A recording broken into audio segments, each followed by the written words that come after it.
Sundowner. The Eagles' fourth quarter spark overcame a determined Gold Coast outfit in scorching heat at Optus Stadium. The gritty 25-point win to open the season was an absorbing contest in front of over 38,000 fans, the biggest crowd for an Eagles game in 563 days.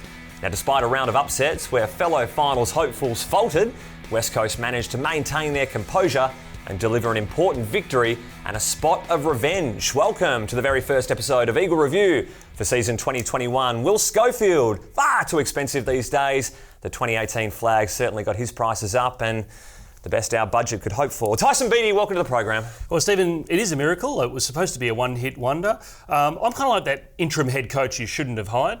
But, I'll tell you what, I've done a Bradbury here. Your boy, Will Schofield, he was supposed to have this job, but he's just skyrocketing in his media career, starring at the ABC, making podcasts. So unfortunately for you and the audience, I'm back again in 2021. Now we're all through at the results. Let's get stuck into the game, TB. Now the Eagles launched out of the gates. They look firmly in control of this contest. How about 3 goals kicked in 2 minutes and 10 seconds eaten into the clock?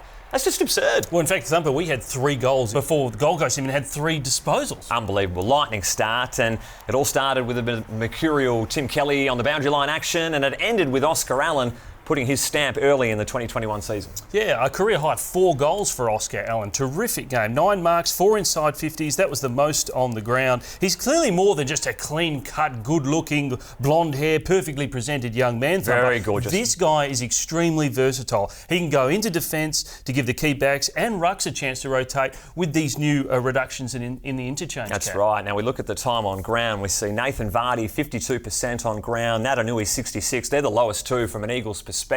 Shows that there's a fair bit of musical chairs going on with the big fellas, and that enabled Oscar Allen to go back and pinch hit for a couple of key defenders that were having a spell. Yeah, and his accuracy in front of goal is a real feature as well, Thumper. He kicked a crucial one late, and he also kicked 2 of the first 3, part of that hot start. That's right, and the unthinkable happens as far as a Gold Coast fan perspective. We have a look at Matty Rowell here, injuring the knee in this Langdon tackle, all accidental. He only played 5 games in 2020 with a shoulder injury, now cops this injury. Boy wonder, as they're saying, and has so much hope for this Gold Coast midfield. The Nick Holman subs activated, and Gold Coast, with one of their best on-ballers missing, they go toe-to-toe with West Coast and they match them against Natanuri and co. Levelling out stoppages, becomes a real arm wrestle for the first half. But just before it wrapped, have a look at this grab from Jack Darling. He's just ripped that off Vardy, hasn't he? That's a brilliant mark. Strong hand says, get out of my way, Nathan. And he slots, giving West Coast a lead heading into the main break.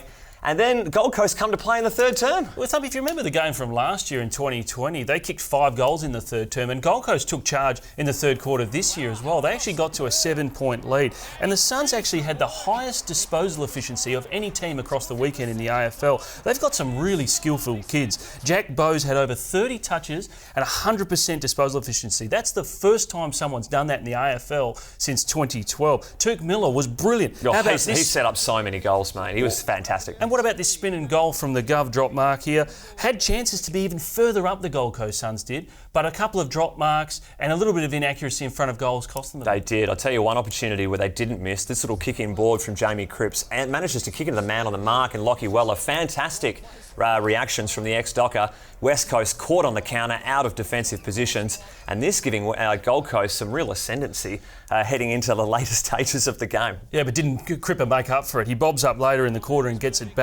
Brilliant grab from the Natanuri on the throw-in, and Cripps, from the tough angle, nails it. Yeah, good to see a bit of redemption there from Jamie Cripps. That was awesome, but definitely a worrying moment. Start of the fourth quarter, Gold Coast goal in the first 20 seconds. That really caught West Coast fans off guard. It was another dirty ball in, so one that didn't give the key defenders a chance to come in and kill the contest. West Coast are 7 points down, and then 4 unanswered goals. We see Kennedy's clever little toe poke here, a big grab from Vardy pushing forward as the ruckman, and to get away with a quality win against a clearly improved side over the summer, a massive tick. Well, they only won a single game of the last 10 last year. In fact, 6 of those were at home, so their pressure was pretty intense. They'd really obviously improved, and their skill level of their young players is really coming high. So split clearances on the day. The ball movement was really sharp at times for Gold Coast. We highlighted that efficiency. So it was a pretty good effort from Gold Coast, but also from us. When you consider the fact that Elliot Yeo and Luke Shuey weren't in the team, our 2 great midfielders, the other mids Dragons needed to step up and fill the void, and that's exactly what they did. Sheed had 34 disposals, 9 clearances. He and Nick Natanuri combined for 15, half their clearance total.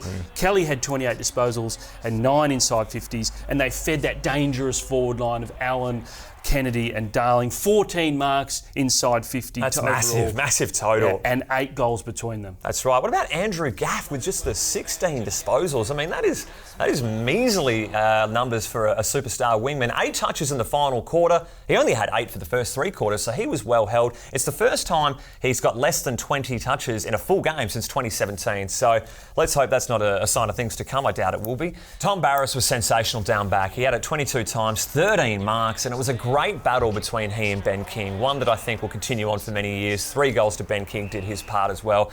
Gov getting hurt in the third quarter from this little knee knock, and you're wondering, geez, every time Gov gets a little niggle, you think, oh, he'll be right to go on, and it was a bit dicey at times there, but he came on and had his best quarter of the whole game. So great resilience from Gov pushing through that pain barrier. Courageous work from him. He was the captain, of course, in the absence of Luke Shuey as well. Zach Langdon made his club debut for the West Coast Eagles. He did have 31 games over 3 seasons with GWS, the boy from Dampier, and he did some good things. He struggled a little bit at times, but also had some good moments, and he certainly enjoyed his Powerade shower, didn't he? Oh, they all do. They all do. Look at this one. It's now going to be an interesting one, TB, because Jermaine Jones was the sub. So are they going to give him a game and put one of the other small forwards out and replace it like that? Or are they going to put someone in there that's another midfielder or a defender and completely change up that 5th interchange position? One to watch at the selection table, I would have thought. Yeah, definitely. And the Waffle Boys are in action for their final pre-season game against the East Fremantle Sharks this Friday. Excellent. Get along to that if you can. Now, we don't want to look too far ahead, 1 week at a time, all that rubbish, but I want to have a little bit of a glimpse at what West Coast's little stretch of games is like now. It's a tough one.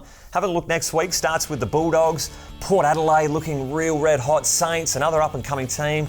The Pies, we know what a classic contest that is, can beat us in the elimination.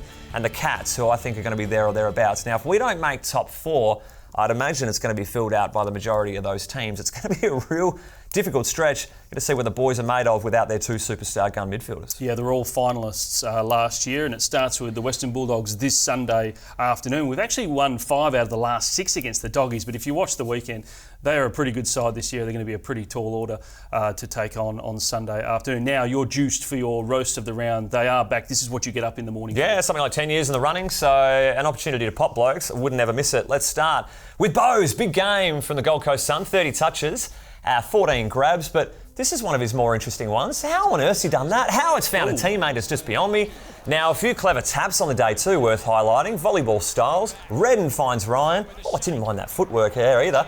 JK, good delivery. Now Ryan says, I'm going to return the favour to you, Big Josh. Tap to JK, gets it back, and that's the nail in the coffin. But then Liam Duggan, he's short about 20 yards. Shannon Hearn bails him out with some kind of Ronaldo special off the deck. A little bit ambitious there on the spike. What about this one? Jack Darling, we know he's a great spin and athletic and gymnastic kind of guy. He's done the big spin over the back here, but loses his shoe. Yeah, got a lot of highlights of the flips. Doing it shoeless, very impressive, Jack. Now this was brilliant by Nick Natanuri. If you have a look at this one here, he comes through, busts through this tackle, handball received back from Cripper. He spins and he's going to kick the goal of the week. Yeah.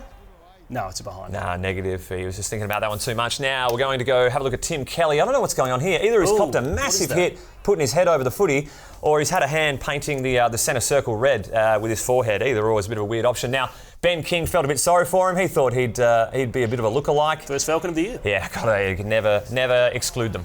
And now Lemons, what about this one here? Is this a touchdown? He's gone on, he's put his hands up in the air like he scored, or is that just a deliberate out of bounds? How was it not paid? The crowd wanted every bit of it, got nothing. Now what about Oscar Allen from the boundary line here? Now he's called to play on one step. Let's have a look at this. Oh, I want to see that paid every day of the week if they're going to do it. Maybe to the letter of the law, 1 step off the line, but you see that ignored a great deal. Let's go around the grounds. Going to Friday night, Pies v the Dogs. This good snap from Dunkley. Look, he missed. Oh, he's gone the low 5 celebration with a teammate? I wouldn't have thought so. What about Nat 5 here? Absolutely cleans up the goal umpire. Whoa. But look at the guy. What a champ. Gets up, accepts the apology, and delivers the big... Gutsy stuff there, you reckon, from the goal umpire? I think so, yeah. I'll back you in there. We're going to go over to Chera. What's this shot on goal about? Look, we don't like to highlight skill errors, but this is the worst shank I think we've seen in a long time. And then what about the mark from Hunt? Yeah, it's always tough to mark those knuckle pucks. So what are we going to give it to Chera and the knuckle puck, or to Jamie Cripps almost giving up the game, kicking to the man of the moment? I don't want to burn Cripper. All right. It's Chera. Yeah, good on you, Chera.